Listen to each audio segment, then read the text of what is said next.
This is the 8th installment to the series entitled Build Your Business into an Asset of Value.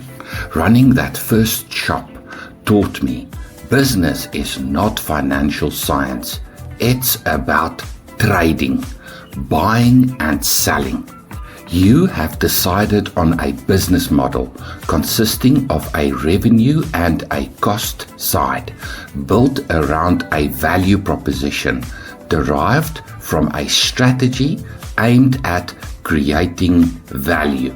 Now you want to start doing business, to commence trading.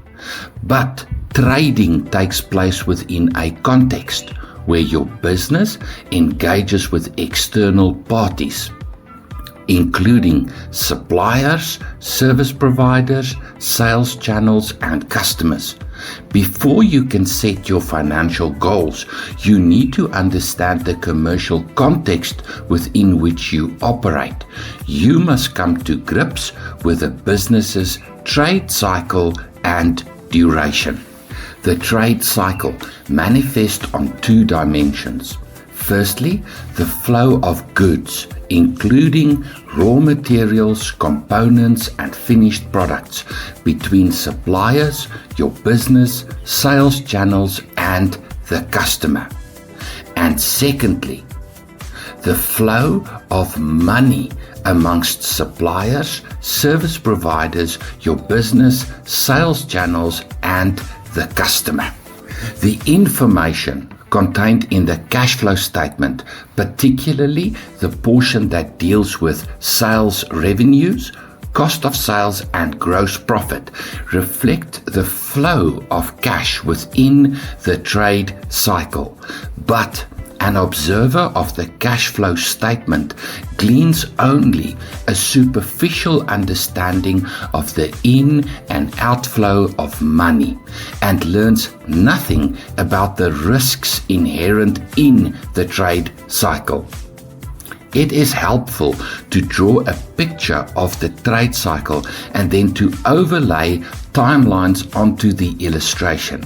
In doing so, the business owner gains a visual representation of the trade cycle from which the duration of the trade cycle may be understood.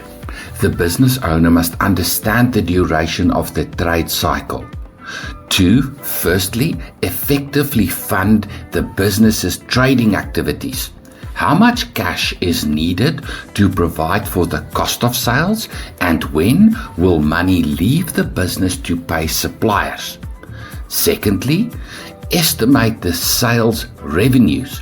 How much cash will return at what point to the business in the form of sales revenues collected from customers?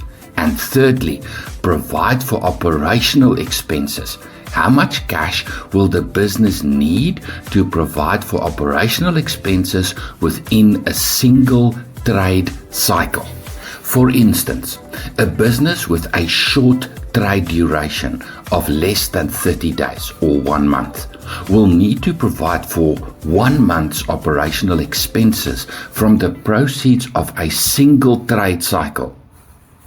But a business with a longer trade duration of, let's say, 90 days or 3 months will need to provide for 3 months operational expenses from the proceeds of a single trade cycle. A business owner cannot set financial goals without a thorough understanding of the trade cycle and duration. But before doing so, the business owner must also come to grips with the risks inherent in the trade cycle.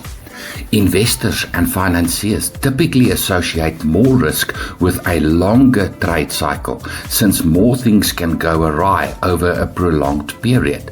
In planning and setting financial goals, the business owner must include measures to manage risk.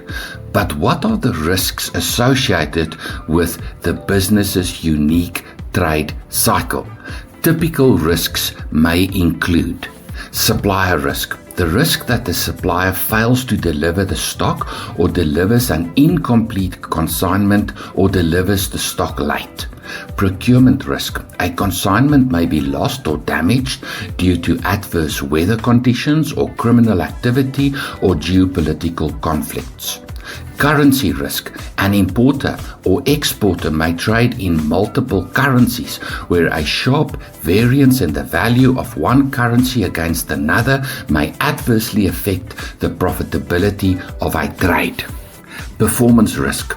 The risk of the product not performing to the expectation of the buyer. Payment risk. The risk of the customer failing to pay. Criminal activities. Criminals target businesses in a variety of ways. Misrepresentation. The risk that a party, such as a salesperson, intermediary, or sales channel, misrepresents the business or its products or services. Compliance risk. The risk that the business or its employees transgress local or international legislation. Before setting goals, the business owner must, as far as practical, assess the potential financial impact of risks and identify measures the business can take to mitigate risks. In conclusion, business is about trading. This is where the competency of an entrepreneur is most tested. A business owner must fully understand the business's trade cycle, duration, and the associated risks. Thank you for watching. To access the full series, visit Constructum Online Learning on YouTube or click on the link in the post.